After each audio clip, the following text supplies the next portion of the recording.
Good morning guys. Tingnan nyo guys ang puwit ng ating manok guys. Ibang dumi guys. Ang gawin natin guys, ninisin natin dito banda guys para hindi sumabit ang ipot. Tingnan nyo guys. Ito ang lalaking broiler so guys. Hindi ko pinakain masyado. Ito naman mga babae guys.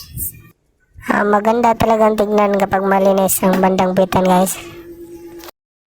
Lahat ng mga breeders ko guys, ito ang ginagawa ko guys para malinis ang bandang puwitan guys.